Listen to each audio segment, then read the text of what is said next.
Sa inyo mga boss, no, it's me again, si Kiwi Icon 110cc nga pala.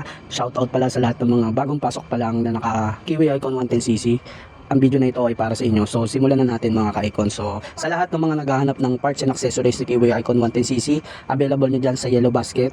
Ilalagay ko na yung link dyan para makapag-check out na kayo, no, ng mga palitin na ninyo na parts dyan sa motor ninyo. So sa mga hindi pa nakakaalam, itong Kiwi Icon 110cc ko ay 4 years mahigit na po sa akin, and makikita ninyo na tinanggal ko na yung sticker nito. Makikita nyo yung decals, wala na siyang decals, and kung makikita ninyo sa video na halos hindi nagbabago yung kulay niya, hindi kumukupas dahil ginagamitan ko siya ng back to black. So ilalagay ko yung link ng back to black dyan para maging bago pa rin yung inyong mga flarings, no. So kung makikita ninyo yung gulong natin sa harap at likod, napakalapad yan, pero wala po yung sayad, no.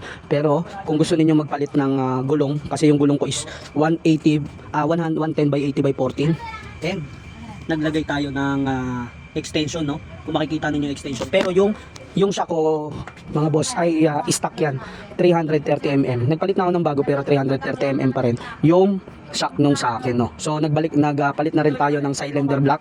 So mayroon akong available niyan sa aking Yellow Basket, no. At yung link ilalagay ko na lang din diyan. And kung bumabiyahe kayo ng mga malalayo at araw-araw yung ginagamit yung motor ninyo na si Kiwi Icon 110cc mga boss, mas maganda kung may reserba kayo na throttle cable para kung sakasakali maputulan kayo ng throttle cable, mapapaandar nyo pa rin yung inyong motor dahil napakahirap hanapan ng pyesa niyan mga boss, no. So magpalit na rin kayo ng regulator mga paps. Kung namamatayan kayo ng ilaw, no, possible yan sa regulator lang yan mga boss. And samahan nyo na rin ng battery, kasi kapag nakaisang taon na sa inyo yung motor ninyo, pwede na kayo magpalit ng battery at saka ng regulator at saka spark plug para iwas aberya or hindi kayo matayan habang bumabiyahe kayo. And kung talagang nagpalit naman na kayo ng regulator, kung isang taon may gitna sa inyo yung motor ninyo at bigla kayo namatayan, meron po ditong minor, pihitan ng minor sa loob ng seat compartment natin. Pihitin nyo lang siya, itaas nyo lang yung minor nyo and i-start nyo. Pag napaandar nyo, hayaan nyo lang siya at least 3 minutes, tsaka nyo ulit ibalik sa dating pwesto yung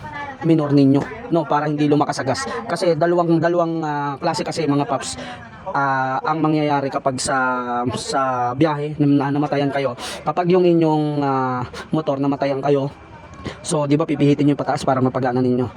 So, yung gas nyo naman, kakainin nyo ng kakainin. So, mabilis mauubos yung gas ninyo. And iinit agad yung makina ninyo. Kaya kailangan ibalik nyo siya sa dati. Tansyahin ninyo yung sa tingin ninyo hindi na kayo mamamatayan. No? So, sa mga hindi na gumagana dyan yung speedometer, hindi na ito tumataas, at hindi na gumagana yung speedometer ninyo, meron tayong available niyan.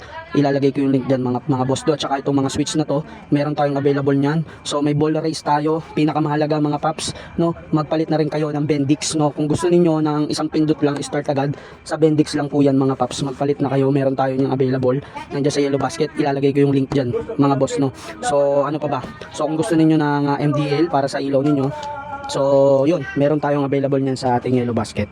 And meron din tayong available na brake pad at saka brake shoe, no. So kung gusto niyo magpalit, meron tayo niyan, no. At yung panggilid set, so meron din tayong available niyan. And kung gusto niyo ng foot cover, Vario 160 lang yung hanapin ninyo. Swak, plug and play yan mga paps. So gaya nga ng sinasabi ko lagi dito sa vlog ko, na lahat ng mga sinasabi ko na parts ni Kiwi Icon 110cc, kahit na hindi nakapangalan dyan is pang Kiwi Icon 110cc, ay plug and play po yan. Wala naman ako nilalagay sa Yellow Basket course, nilalagay na link para maka-order kayo na hindi sukat or hindi plug and play. Kagaya na lang nitong SEC, 3 years na sa akin tong bracket na to, napakaganda. SEC plug and play din yan kasama itong top box, no.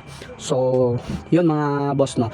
So yun, ilalagay ko yung mga link ng mga parts para hindi na kayo mahirapan na maghanap, no. So kagaya ng air filter mga paps, no, kung gusto niyo magpalit ng air filter, swak po dito yung pang Honda Beat FI, Honda Beat card, basta pang Honda Beat mga paps. So ilalagay ko rin yung link diyan para makapag-check out kayo, no.